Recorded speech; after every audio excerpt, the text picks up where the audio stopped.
At the time of starting the script, BFDI TPOT 15 has been released for 3 days, and there's a lot to go over. For this theory, I'm going to be covering 1's actions, 3's long-awaited full appearance for more than 5 seconds, what could happen in the next episode of Teapot considering how Gady is now gone and she was 2's best friend, along with the cracks still in the timeline, and more. This video is going to be less of a joke than the other ones I've made, meaning there won't be as many Vine booms, but there will still be some Bill Cipher roasting for all of y'all who love it. P.S. I'm not hating on my precious Dorito, one's just his little sis, okay? Just want to add, some common beliefs and theories have been debunked with this episode, such as the limb stealing from Balmy and Belle, because we clearly see Balmy still has his limbs and Belle still has her string at the final scene at the end. Wait, scratch that. Belle does not have her string. Alright, let's start off with what happened to cause this. In BFDIA 17, part 1 of the shift, TB and Nickel used a yo-yo light to travel to the future and somehow didn't mess up stuff badly. They did lose a piece of the yo-yo light that TB found like 2 years later, but other than that, everything was fine. And then the failed debuters used it to break the universe! So anyways, let's get the basics theorized. 1's actions in this episode. First off, 1 wanted the rejects to break the world.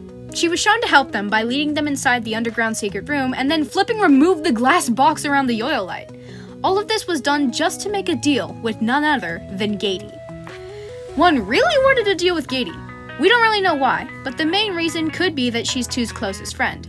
If so, then why try to end BFDI just to make the same deal with Gady that she made with everyone else? My first theory why starts here.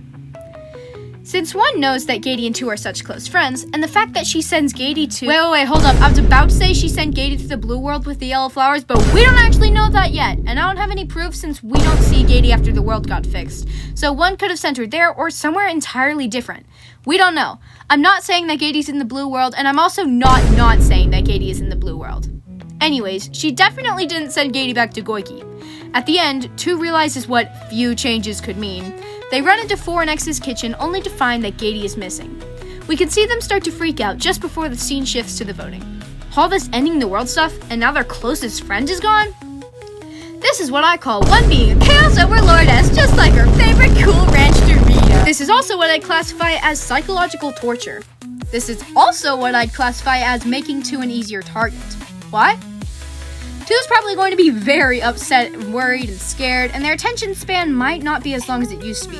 Their self-consciousness and self-control might go haywire at some points, like yelling at a contestant or running into things, which honestly, I really want to see. Their guard could be down more often, they could become skittish when they're alone and fear that they'll go missing too, and all of this psychological torture and fear could make them weaker, more tired, and overall an easier target for 1. She wants their powers. She wants to be secret. Well, this seems like the perfect opportunity for her to strike. What I'm going to address next is probably my favorite thing. 3 finally appeared! Who even is that? I've had enough of those numbers.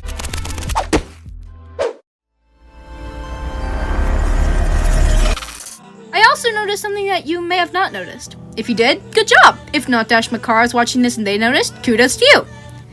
3 appeared as a host, quotation marks, twice, so we finally got a good look at them. The first time they appeared, it was with the paper airplanes challenge. They watched the challenge, not seeming to notice the team already trying to fix it. The second time they appeared as a host, quotation marks again, was actually in the present. They seemed to try and open their mouth to say something, but was replaced by 4 before they could say anything. I honestly don't know what to make of this. It seems pretty obvious that they were trying to say something, but somewhere deep down inside of me is telling me that this is going to lead to something much bigger. Okay, the thing that some of you may have not noticed. When 2 and Gady are making the sandwiches, 3's picture seen in Teapot 14 on the fridge is now behind 4's picture. We can see this by looking just below it and seeing a black scribble, identical to the bottom of 3's scribbled out picture in Teapot 14. I have a lot of theories about 3, but I'll say the one worth mentioning given this episode. 3 acts like a clueless host. I almost trashed this idea since the altered timelines may mean that 3 was never in 4's mind in the first place, but 1 seemed to remember everything perfectly when the timeline was messed up. Now, you're probably thinking, oh, so Spence, she only remembers everything because she's safe in her little pocket dimension. She literally said that. Well, yes, that's true, but what about when she was in Goiki messing up the yo-yo light? What about when she was stalking them? How did she still have her memory then? This theory is sort of a stretch. My guess is that powerful algebrailians like 1 don't forget what happened, maybe because of their powers. You may be thinking, what about when the other integers with the altered timelines made them host? Well, they don't have powers, remember? If 3 has powers, which I'm guessing they do, they would remember everything. So why were they acting like just another altered timeline host who didn't know anything? Maybe they're scared of 1 after all these years and didn't want to get involved. Maybe they knew that 1 was watching them and they didn't want to have to deal with her again if they tried telling the contestants something like, 1 wants to kill y'all, so tell 2 and you guys get everything back to normal, or something like that. We don't know much about 3, so I really don't know anything yet. These are all theories.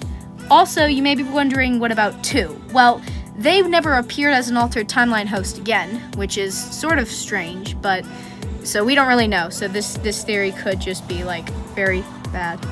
Oh. Next thing I will address. Black hole is keeping the crack in the timeline stable. Why is this worth mentioning? Death Pact yet again is up for elimination. The world may think it would be funny to not vote for Black Hole and make him get eliminated, seeing what Jack and Jellify would do since BH is keeping the crack stable. Call me biased, but I voted for Black Hole to stay in because of this theory. Remember the psychological torture I mentioned earlier with 2? Well, they might not think straight or act friendly or generally sane now that Gaty's gone, and they may make the dumb decision to send BH to the upside down city thing with the other contestants that have been voted out, and not let him stay to manage the crack if he gets out of the game. They may not care at the time that BH has to keep everything stable, which may cause an uproar from the other contestants, but of course, 2's so overwhelmed that they snap. Anyways, Black Hole's elimination seems unlikely, as he's a Teapot contestant loved by most of the BFDI Teapot fans, and has never been in the bottom 2, not counting any other seasons except Teapot.